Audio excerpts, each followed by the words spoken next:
Guys, we did it. That was a battle, man. Let me tell you. What's going on, guys? If you want to support our content and pick up this month's amazing Patreon rewards, you can do so at patreon.com/itresolves. If you're interested in custom playmats and sleeves, visit yourplaymat.com and use code ITRESOLVES10YP for 10% off your entire purchase. What is going on, everybody, and welcome back to another standard gameplay video. I hope you guys are doing well today. I hope you guys are having a fantastic start to your day. We are going to be talking about Orzhov Despair. Before we do that, though, I just want to remind you, I haven't in a while. Please make sure you subscribe to the channel. We have got a giveaway going on right now for a Streets of New Capenna draft booster box. We're going to be giving that away in early May. You do need to be subscribed to the channel. That's one of 4 free ways for you to enter. I do encourage you, check out the video on our homepage. It kind of lays out all the details of how you can enter. We also, have an article on our website, It Resolves MTG, if you'd like to get more details there. We have all the links, everything there for you guys. But let's talk about today's deck, guys. This is an Orzhov Invoke Despair deck. Invoke Despair, fantastic card, one that we've seen do a lot of work, especially in the mono black control lists or even just mid-range lists.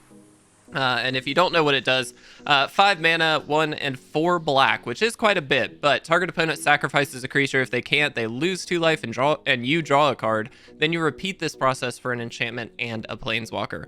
All of that is hugely powerful, but why are we throwing that in an Orzhov deck when we have got such a huge mana constraint on this card? Well, it's actually pretty straightforward. The truth being, we actually get a lot of creatures in terms of tokens between Wedding Announcement, as well as the Wandering Emperor and a Legion Angel, which is an interesting one for this deck. Not one that we traditionally see a lot in Standard, although I have seen a number of decks kind of running it just for, maybe it's making a bit of a comeback, but the idea with Legion Angel is you have 1 in the deck and then you've got a few in the sideboard. For us, we've only got 2.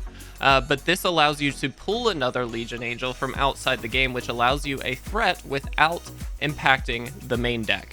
That's very, very crucial. Now, the important thing here is obviously you've only got 1 in the deck, so it's a little bit more difficult to draw. So how do we get there? Well, we've got Lolth, which is going to help us draw some cards. Obviously, Invoke Despair on its own can help us draw some cards. We've got Deadly Dispute here with the Shambling Ghast Eyetwitch combo here, and then the Reckoner Bankbuster, which is hopefully going to get in, draw us some cards, and potentially get in for some massive damage along the way as well. We'll see, obviously. But that is the goal. We do have Vanishing Verse and Rite of Oblivion. These are both very, very good cards that we get access to in this list because we are throwing the white in there. And we'll see how this goes, guys. I think it's going to be a really fun deck. I really do. I'm hoping for the best. I don't know that it's going to be better than just standard mono black control, but it is worth trying out in my mind, and this deck really, really caught my eye, and so it's got a lot of interesting things and tech to it. So I want to give it a shot here, hopefully have some fun, and hopefully get some wins along the way. So let's jump right in. Let's see how it goes.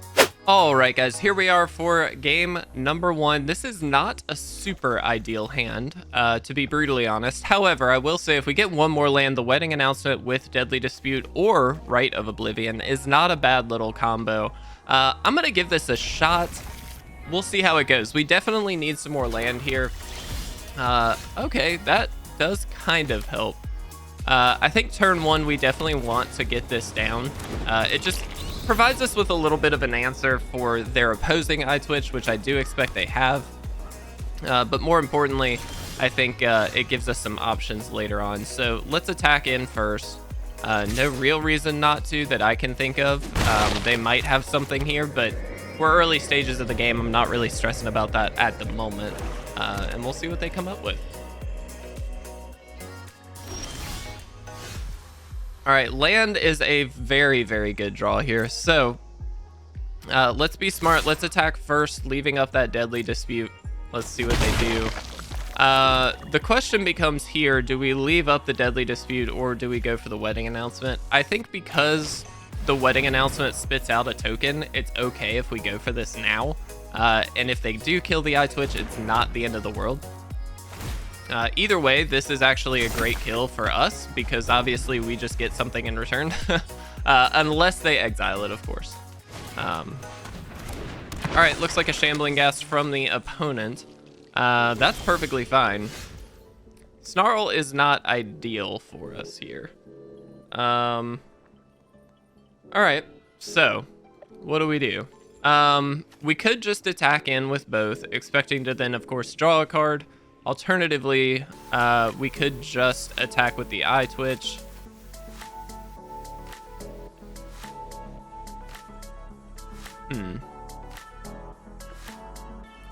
I think the benefit to drawing a card is probably worth it here.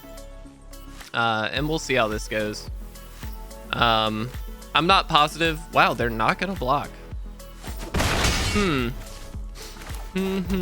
Okay. With that in mind, I think we're just gonna Wedding Announcement because, again, this is gonna draw us 2 cards now, which is pretty good. And I'm all too happy to draw those. So let's get a couple extra cards in hand here. There is the Invoke Despair, which we're pretty close to, actually. I mean, you do have to think, we have basically every color of mana here that we need. It's just a matter of finding one more land, which we should be able to do. Okay. A little unfortunate we didn't draw a land there, but the Wandering Emperor is a pretty solid card. Again, I'm all too happy to attack in here. We can Deadly Dispute if we need to. Sure. So the question is, do we Deadly Dispute the Eyetwitch or do we Deadly Dispute now? I actually think we do now. So the reason being, if this dies, they obviously kill the Eyetwitch. That we don't really want to happen, only because, wow. It's about to get a pretty big buff. And so I do kind of want to flood the board a little bit here if we can. We also now get mana for whatever we need, which I really like. We'll go ahead and play another one of these. And I think we just pass here. Let's see, we are going to have to discard a card, it looks like, which is a little unfortunate, but not the end of the world. And I think we can safely discard a Rite of Oblivion. Given that it has flashback, we can just use it later on and not really feel too bad about it. The other option is obviously the Wandering Emperor, but that's such a good value play that I wouldn't mind having 2 of those available. Okay, I think we just go ahead and do this then. They're doing this for 2. Let's mitigate as much as we can. Let's pick up probably an Environmental Sciences, truthfully. Vanishing Verse, huh? Okay, so we're gonna get a treasure token, but that's pretty much it. And we just have so much stuff. Yeah, we'll just pull this.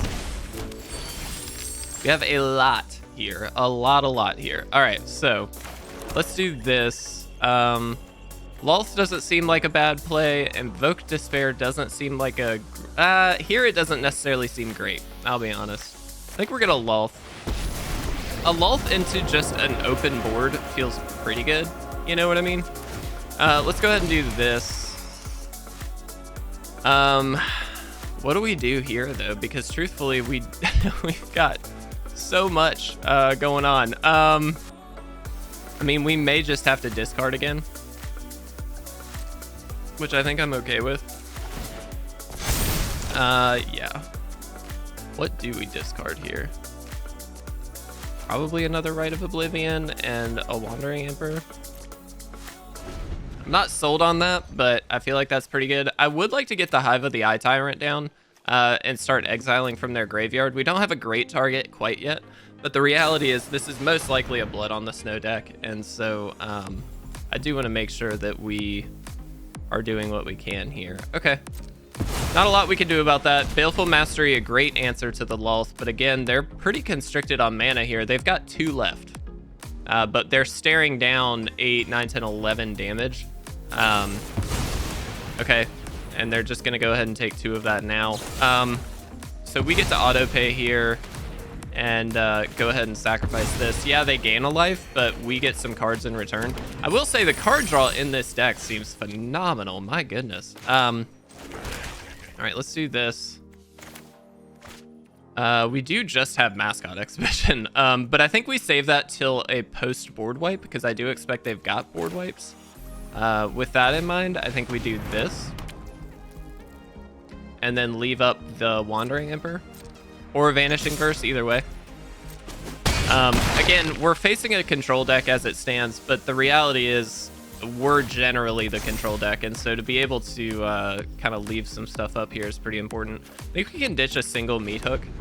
I think the game is getting close to its outer stages or its late stages, so at this point it's just a matter of we try and wreck them. So this is fine. We've got the Vanishing Verse to deal with this, so we'll go ahead and do that. Not super interested in leaving a Lolth on the battlefield. All right, sure. That really doesn't scare me that much at all. Land is fine. So we can Invoke Despair just to get some stuff off the battlefield. Alternatively, we can just Mascot Exhibition. I feel like if they had a board wipe, maybe they have played it already. I mean, I guess we could just Meathook for one. Yeah, I mean, I'm kind of into that idea. Do we want to do this first to get their Meathook off the battlefield?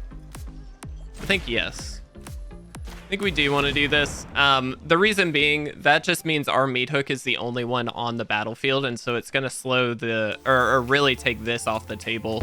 On the end of they're not going to be able to do that much about it. Okay. They're going to give a -1/-1. Really? I mean, that's fine. I don't really care that much. Yeah. Okay. Then we can just Meathook for one. Whoops, not two, just one. This also does diminish our creature's power, but it does mean that none of our creatures are going to die. And I think truthfully we're just kind of pushing them to have a board wipe here, and then we can just Mascot Exhibition and win, is basically the thought. I really don't think they have it, but got to give it a shot. Okay. I mean, that's not that great, you know what I mean? They probably need to kill our Hive, or our yeah, the Hive of the Eye Tyrant here. Sure. So what do we get? I think just a black source. It really doesn't matter that much. Now we could do something about this, but I don't think we need to.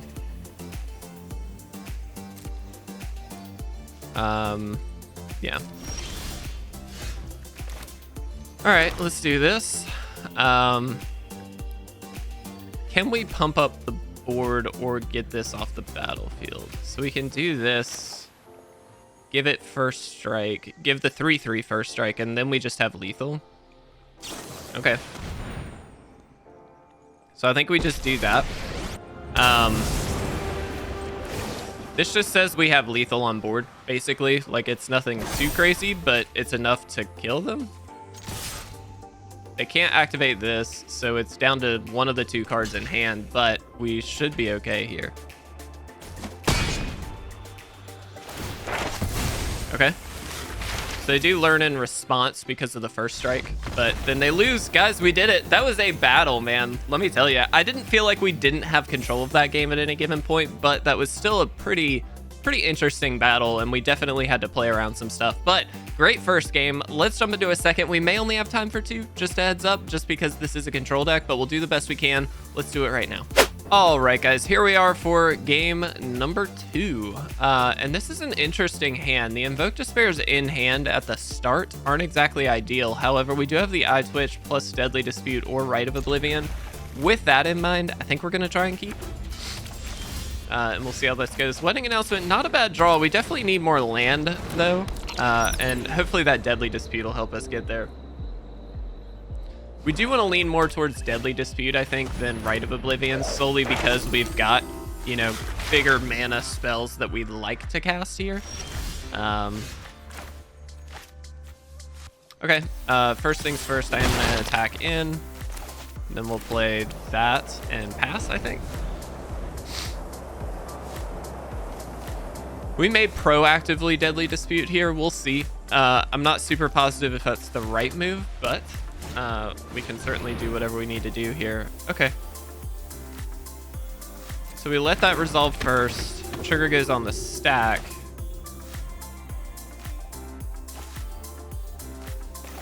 Then I do think we go ahead and do this. Let's go ahead and get the environmental sciences here. No land. Oh no.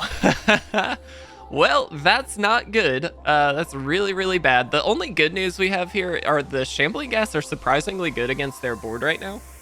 We just drop a Shambling Ghast. They can't really attack with the Symbology. The Elite Spellbinder can, but we can actually, you know, kind of deal with that later on. So, oh, Vanishing Verse is quite good. So I think we throw this out. This is really unfortunate, but all right. I think we do this. So we're gonna exile this, auto pay, do this. The question is, do we do treasure token or do we not? I'm gonna go ahead and just destroy their board here, basically. That is a very risky game plan. Let me be very clear. That's not ideal, but it does kind of reset the board a little bit, which we kind of need to do. We have the environmental sciences in hand as well, so we can get a land this upcoming turn. It's just we kind of needed to get some stuff off the board there. So we're gonna get a black source, which is helpful. We'll go ahead and throw this down. So if this dies, most likely we will just get the treasure token, and that potentially opens up the Invoke Despair turn, or play next turn, depending on what we draw. But I do think this is just the best play we can do. That cave is going to be scary. We'll see what we can do about that. We do have the Wandering Emperor, which is actually surprisingly good at dealing with the creature lands, the man lands, because you can flash it out, use its ability, and get rid of a tapped creature before damage is dealt. And generally by that point they've had to invest quite a bit of mana into the man land itself, and so they probably don't have a lot to do about it. Well, that's not good. Huh, okay. So we do this.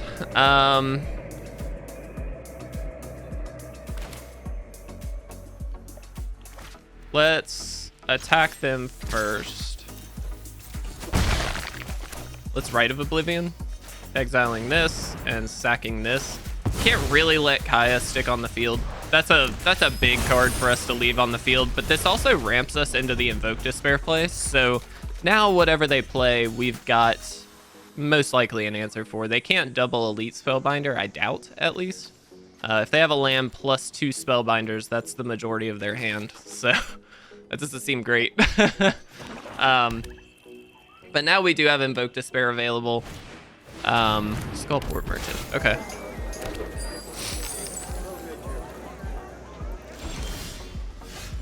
Vanishing Verse. So, I mean, I think the play is pretty clear here.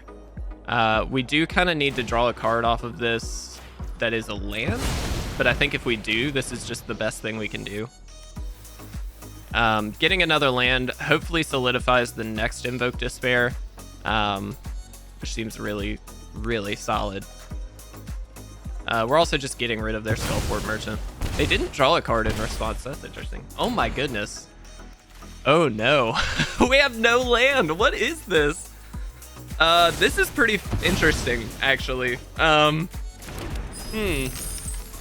not doing so hot in the land department. We're managing okay, but I think we're gonna get outpowered pretty quickly here. Yeah? So I assume they get Mascot Exhibition here just because they've got the mana? No. Oh, they've got another Kaya. Okay. Yeah. I mean, we can kill that, so that's fine. I think no, we don't do that. We need to Rite of Oblivion here. And I am going to be proactive about it. So we're going to do this. We're going to sack this, and we're going to kill the Professor. They do get a 1/1 flyer in response to this, but the reality is I think we're just kind of getting through a lot of their boards. So they return that to hand, which is a bit frustrating, but that's fine. And now we have Vanishing Verse up. We at least have 5 lands now. That's pretty good. We needed 5 lands. But we did need to exile the Kaya because they got Confront the Past here. We really don't want to allow that for them. Very surprised they got Confront the Past knowing we have Rite of Oblivion. I mean, I guess that sets up a nice play, but they didn't really get access to it. Yep, there it is. That's fine. Now Mascot Exhibition? There it is. Fully expected that the first time, but that's cool. Yep. I don't think we do anything quite yet. We can stand to take 1 here for a few turns. The reality is we need to start building up our board. Another Invoke Despair, my goodness. So we could just Wedding Announcement, which seems kind of lame, I know, but the reality is like this is coming down next turn, and that's probably it. So I'm just gonna do this. This is a very underwhelming play on turn 5, but, or well, past turn 5, but with 5 mana, that's not exactly ideal. Okay. Honestly, kind of okay with that. The one thing I feel like this deck really lacks, which is kind of surprising given this is the Orzhov version of the list, is a sweeper. We do have the Meathook Massacre, but we don't have like Doomscar or anything. Meathook Massacre would be helpful. Wouldn't be a problem solver 100%, only because we don't have enough land. However, it would get rid of quite a lot here, and that's going to be pretty useful, I think, later on. So we maybe should have played to that out, and instead of Wedding Announcement, use the Invoke Despair, but yeah. All right, come on. Give me a Meathook. That's not a Meathook.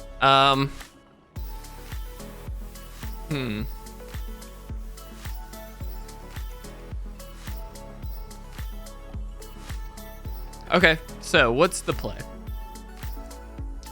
We can Invoke Despair trying to get to a Meathook, in which case they just sack any 1/1, doesn't really matter which. Alternatively, we can throw this out and get a 2/2, which doesn't seem that great. We can exile a tapped creature with it and gain a couple life. Maybe we hold that up. I think that's probably the play. We exile the 4/4, gain a couple life. Elite Spellbinder. We have double Emperor, so that's okay. They probably just take an Invoke Despair. Bad to guess. They have to imagine we're going to use the Wandering Emperor this turn, but that gains us and saves us the most life, I think, this turn, because we can take the 4/4 out as it's attacking. Yeah, I think that's just the best play. This is a tricky game. We've been up against like 2 very good control lists, which is certainly kind of a problem for us. And this is certainly a board state we don't deal well with unless we get the Meathook, and even then it's not great. But this does play to that out pretty well, in that we can deal with the 4/4. So we do this. Saves us 4 damage, gains us 2 life. We're gonna sack it to draw a card. Okay, so then we don't gain the 2 life. Yeah, that's fine. I mean, it makes sense they would do that, but down to 7. Again, Meathook would be great. We could get most of this off the field. That's not Meathook. Yeah. So, what can we do? We can just exile a couple things, which doesn't seem great.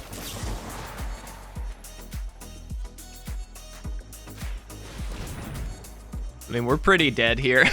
I don't know that there's much we can do. So we can exile 2 things, this and maybe the Elite Spellbinder. And then 1, 2, 3, 4, 5, 6, 7, 8, 9. So we can block the 3-2 potentially. Okay. That actually helped us. I'm gonna go ahead and do this too, just because. All right. And then we make a little 2-2. We lose our Wandering Emperor in this process, but this is like the only way we stay alive. 2, 4, 5. We can block. Oh, okay, we're just dead then, right? Dang, man, what a game. What a crazy, crazy game. If we had had more land, I think we could have gotten there. We were never able to really fire off a Deadly Dispute and draw some more cards. That's unfortunate. But you know what? It was a fun time. Let's talk about this deck. All right, guys, so Orzhov Invoke Despair, an interesting take on the control list. We do see a lot of Orzhov control lists for the record, and I do think Invoke Despair makes sense in those lists. I would suggest, is it better than mono black control? I don't think so.